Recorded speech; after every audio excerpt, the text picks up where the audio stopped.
Okay, so again, the first stage, okay, in building your position is to explore.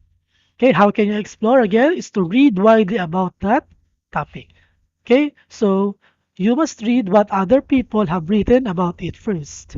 Okay, so para malaman mo what are the informations, okay, na nakapaloob no doon sa inyong topic na yon. Okay, read widely about the topic. Okay, so sabi rin, pagdating sa explore, so it is not enough for you to rely on your common sense or personal experience. So hindi daw magiging sapat yon.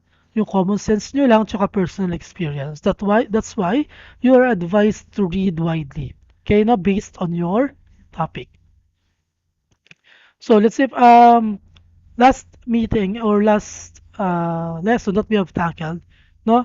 So nabanggit natin yung counterclaim wherein you are going to acknowledge the counterclaim and then you are going to prove that certain counterclaim is wrong. Okay? So pero hindi ibig sabihin na just because you disagree with the position, it does not mean that you should ridicule, ignore, or demonize that position. Okay, so what I'm trying to say is, although you are disagree with that position, hindi ibig sabihin na sasalbayihin mo, okay, or i-ignore mo, basically, i-acknowledge mo nga pagdating sa position paper mo, i-refuse mo lang. Okay? But not to the extent na i-demonize mo yung position na yan.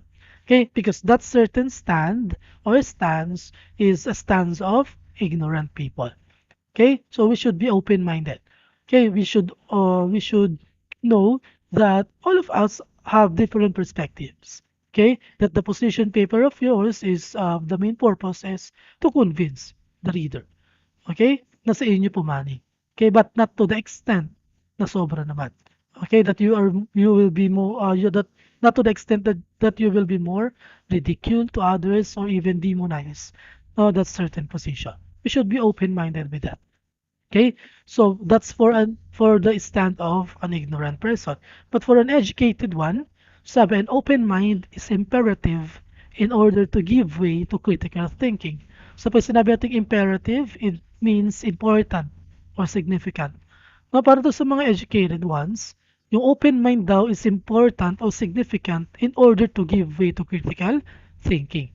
Okay, so we can only think critically if we have an open mind. Okay, so that's why there is a parachute there. Okay, lagi nating tatandaan, according to Thomas Dewar, minds are like parachutes. They only function when open. Okay, so again, according to Thomas Dewar, minds are like parachutes. They only function when open.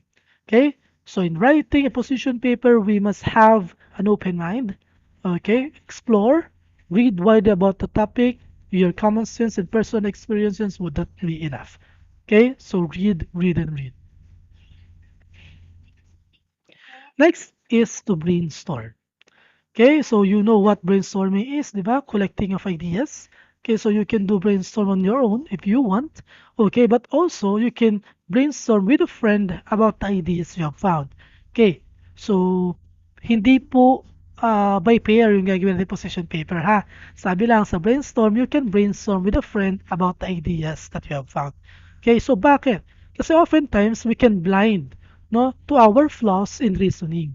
So it is always better for us to consult someone about your arguments in order to see their strengths and weaknesses clearer. Okay? So you can brainstorm with a friend of yours about that ideas. You can tell her or you can consult to him or her para makita mo ano ba yung mga strengths and weaknesses nung aking arguments. Okay? So para malalaman niya and then with that, na mapupunan mo yung mga strengths and weaknesses na yon. Okay, so it's better for you to consult others. Okay? Sabi nga, di ba, an old adage once said, two heads are better than one. Of course, no, two heads are better than one. So brainstorm. After you explore, after you read, no, something about your topic, then have a brainstorm of it. You can brainstorm with someone, okay, that you are dito close with, and then have a conversation with an arguments of yours in order for you to find out what are the strengths and weaknesses of your arguments. Third is create assertions. Okay, so lastly, we have defined claim, di ba, as an assertion of truth. Okay, so we have defined claim as an assertion of truth. So now, we should create assertions, no, on the third stage. So first, let us define what is an assertion. So pag sinabi nating assertions, these are opinions that people may or may not agree with. Okay? Assertions are opinions that people may or may not agree with. Okay, let's say for example, he is handsome. She is beautiful. Okay, so that's an assertion of yours. Okay, that is an opinion that people may or may not agree with. Okay, so not all of the people will say that he is handsome or she is beautiful. Okay, there are some or there are few who would say na he is not beautiful or he is not handsome and she is not beautiful. Okay, that is an assertion. So what do I mean with that? Okay, so pag sinabing assertion, they are not general truths. Okay, they are positions in an issue. Okay, they are not general truths. Okay, so they are positions in an issue.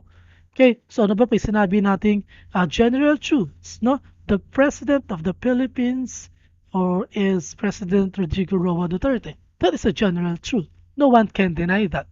Okay, walang pwedeng mag-disagree with that because that is a general truth.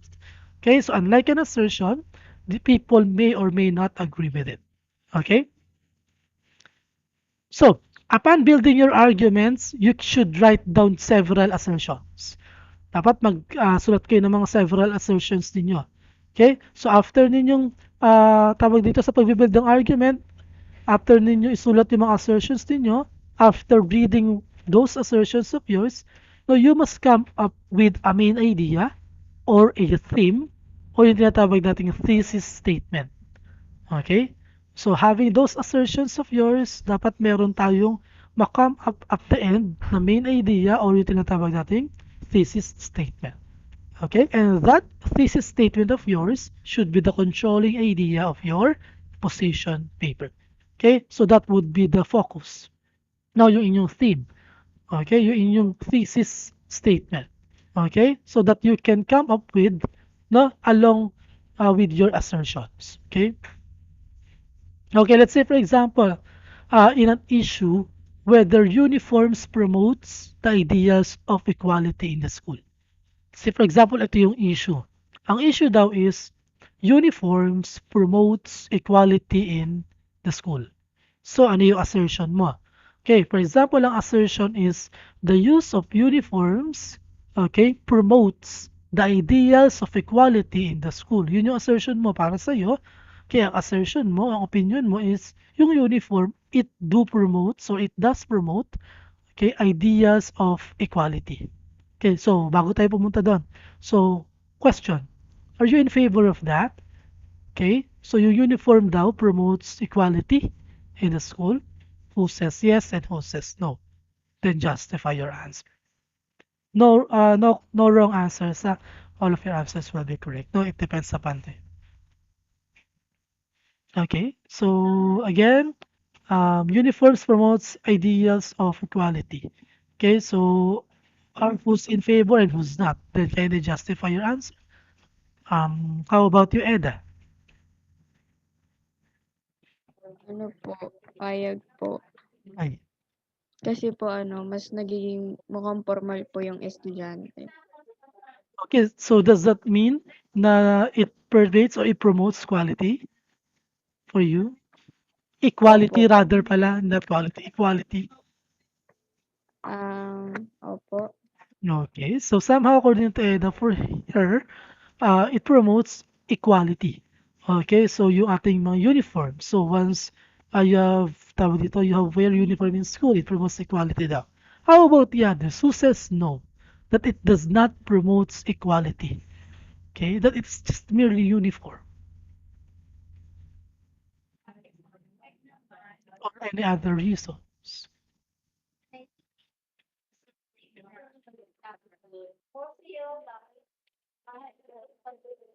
How about you, Christine? Sir, ano din po ako eh, para sa ayon din po ako na napag-push ng quality. Okay. So bakit? Para sa'yo, bakit siya nagpo-promote ng equality? Kasi po parang yung sa pagsusuot po ng uniform, nalalaman po natin na yung mga students po equal po. Talagang kunwari may mga galing po sa mayayamang pamilya, pero dahil pare-parehas lang naman po sila ng uniform. So parang equal din po sila, student pa rin po sila.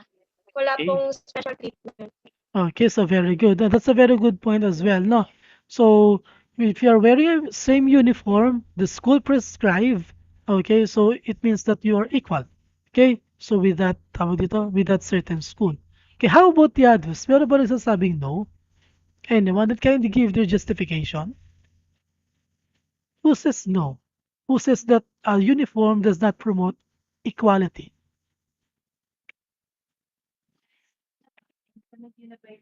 Meron ba?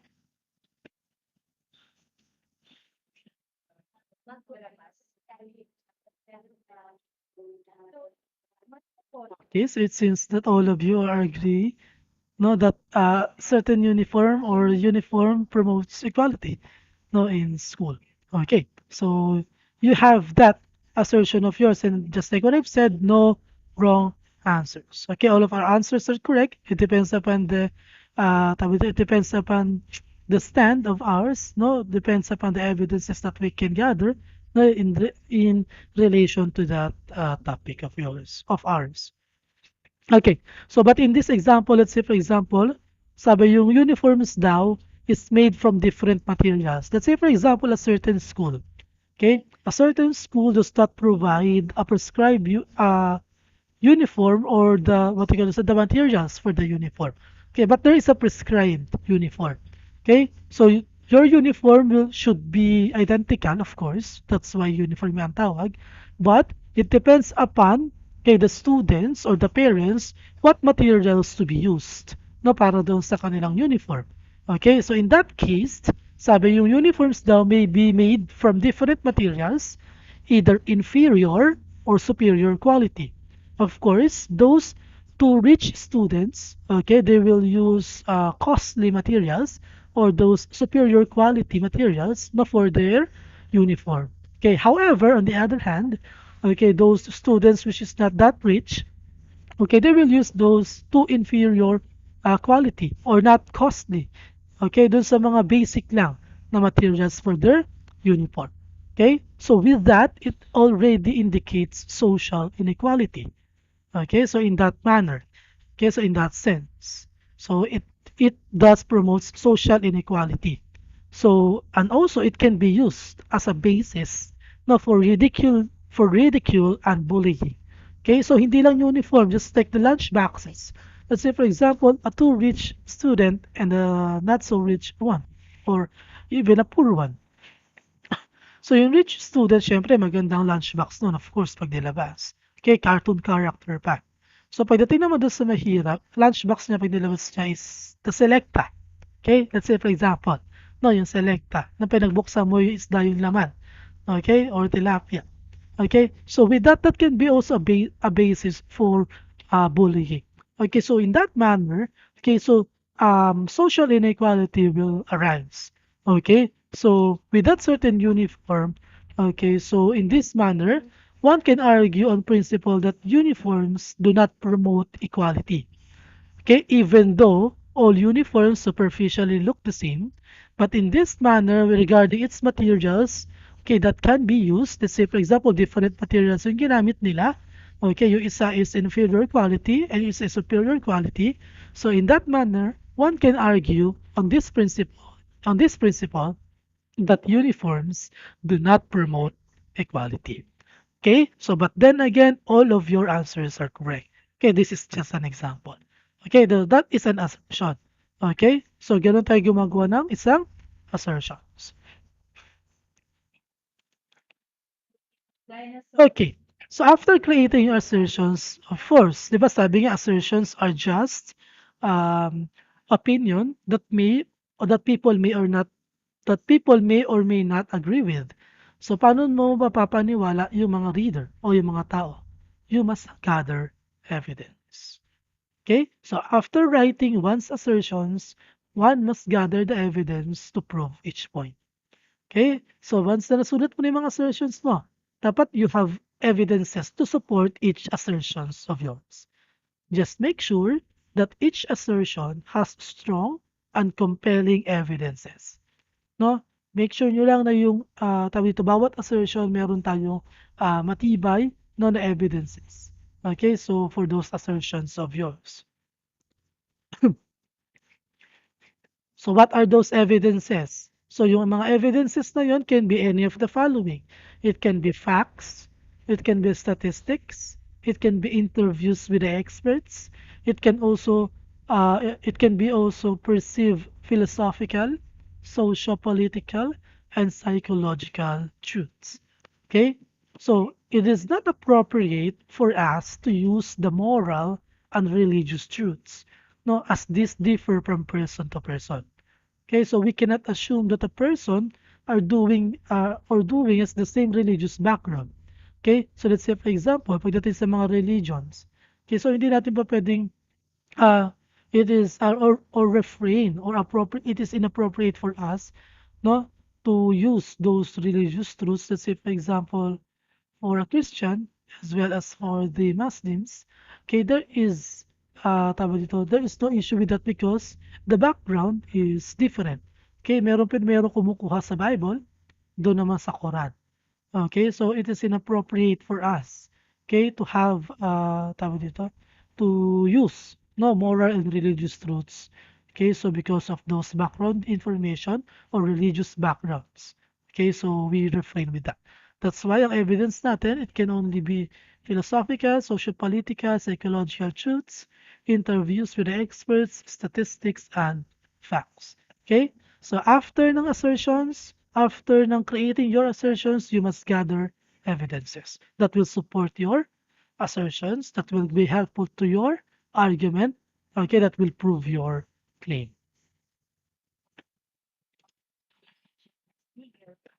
Okay, so after having or after gathering evidences, okay, I no, upon gathering evidences rather, you must gather evidences on those credible resources. Okay, so pag sinabi natin credible resources, you know that word already, no? Credible, which means mapagkakatiwalaan, okay, na resources. So the best source daw are bills, okay, hindi yung bills na may rango, bills, laws, and declarations from government and non-government organizations or international non-government organizations such as United Nations. So those are the best source daw, yung bills, laws, declarations, of course. Okay? Kasi nasa batas yun eh. Okay, that is the best source. Ano pa? So other sources can be scholarly articles from academic journals, that will do. Books as well. Articles from reputable newspapers, magazines, television stations, and other new media sources. Okay, those articles are from reputable newspapers. Okay, hindi yung basta may newspapers lang sa may bangket, ha? Those newspapers that are reputable. And entries from encyclopedias or even dictionaries. And lastly, of course, not most of us are doing articles from the internet. Okay, but those articles that we are looking for from the internet must double check its credibility. Okay, so bakit natin kailangan i-double check yung credibility?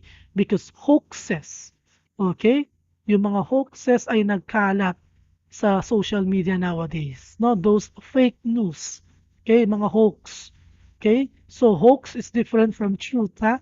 So furthermore, the following are not credible at all. Yung Twitter feeds, Facebook statuses. Okay? So those are not credible at all. Twitter feeds, Facebook statuses, no trends in chat rooms, and the likes. Okay? So hindi po pwedeng maging credible sources yung mga yan. Okay? So again, hoax is different from the truth. Okay? So have a credible resources. Refrain using Wikipedia. Okay? Why? So Wikipedia is less credible because it can be edited. Okay, so Wikipedia can be edited, so it is less credible to use. Okay, so there are other sites, so many sites, so that is credible enough. Okay, you can look for googlescholar.com, okay, so and the like, so on and so forth. Okay, so have a credible resources. Okay,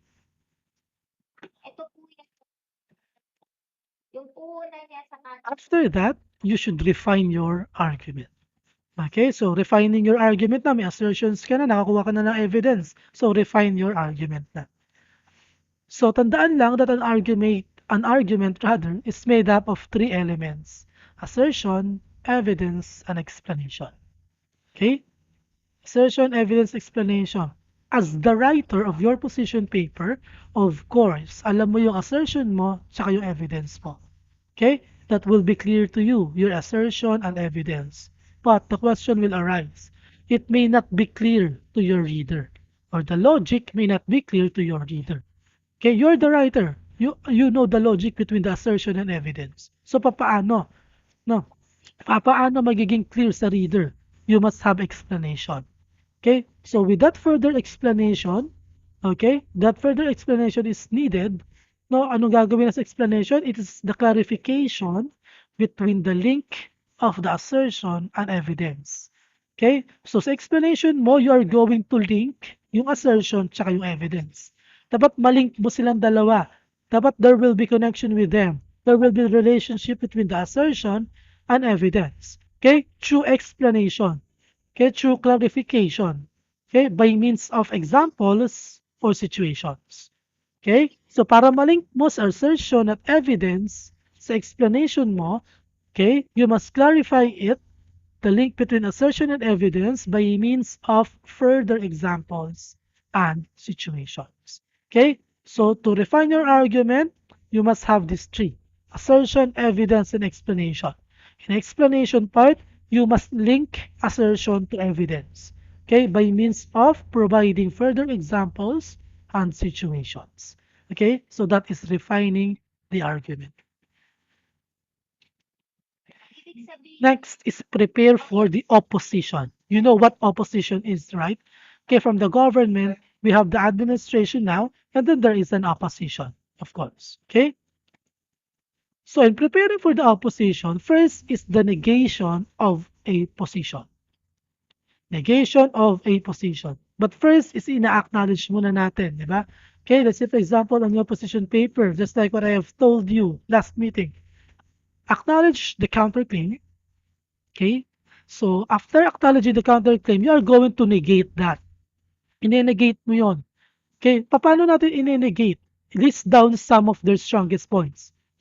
After acknowledging the counterclaim, the opposition, okay? So list down mo yung strongest points nila. Then after that, i-refute mo. Okay? Dapat mapabulaanan mo. Okay? I-refute mo yung each points. So paano natin i-refute? Okay? So this can be done by finding flaws in their arguments. Hahanapan nyo ng flaws, hahanapan nyo ng butas, yung mga arguments nila. Paano? Okay? It can be by checking the quality of sources. Okay? If they are biased or not credible. Okay? You can check the quality of sources. Let's say, for example, kumuha sila sa Wikipedia. Kumuha sila sa mga Facebook statuses. Okay? So, pwede yun. I-check mo yung quality of sources nila. Kung biased ba sila or not credible enough. Okay? So, pwede mo yung ilagay. Okay? So, aside from that, we can also analyze whether there is a link between the assertion and evidence. Baka mamaya pagbasa mo yung assertion tsaka evidence hindi naman tugma. Okay? So, pwede rin yun. That is one flaw. Okay? So, pwede maging flaws din yun. Okay? So, again, this can be done. Yung negation ng position, okay, of the other can be done by finding flaws in their arguments. Okay? So, that is prepare for the opposition. So, para naglalaban.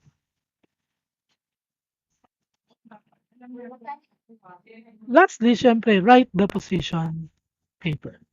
Okay, so that would be the end. Writing your position paper. Okay, so the manner of writing the position paper. Okay, just like what I've told you. Okay, so it must have introduction, body, and conclusion. Okay, so in writing your position paper, dapat nyo lang tandaan lahat ng diniscuss natin.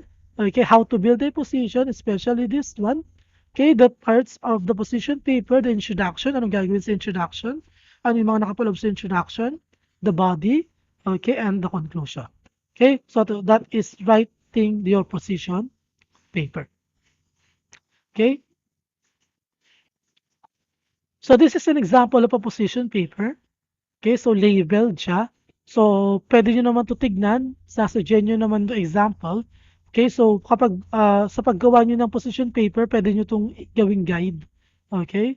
As well as those lessons that we have tackled, no? So, dito, merong remarks.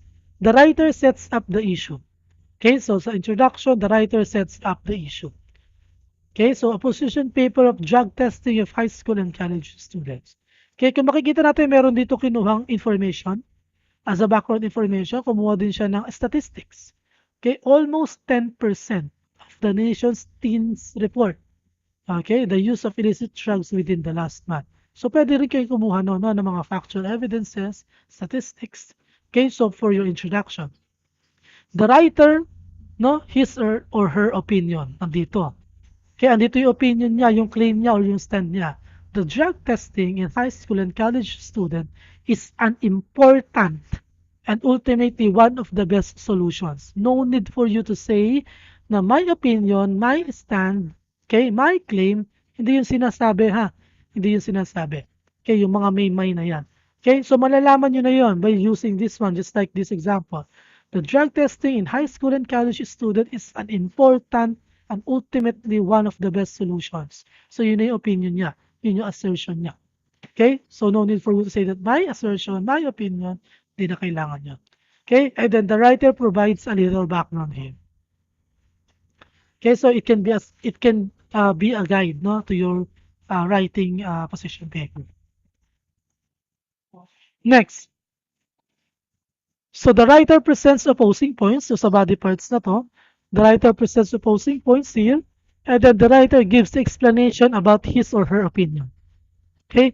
So explanation na ng opinion, there must be tawag dito evidences. Okay, you can also add that.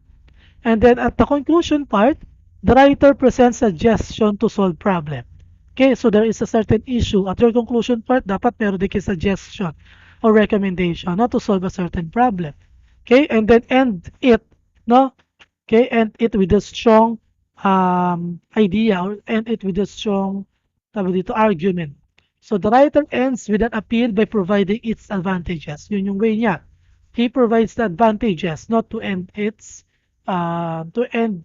or her tawag dito, position paper. Okay, no? So meron siya nilagyan ng mga advantages. So yan. So pwede niyo yung gawing guide in writing your position paper. What can you say about the field? Okay, so this will be your tawag dito, position paper issues. So ang gagawin lang dito, okay, ang gagawin, mamimili ka lang ng isa and then gagawan mo ng position paper. Okay? So isang topic lang. Okay, nasa Genyo naman na to.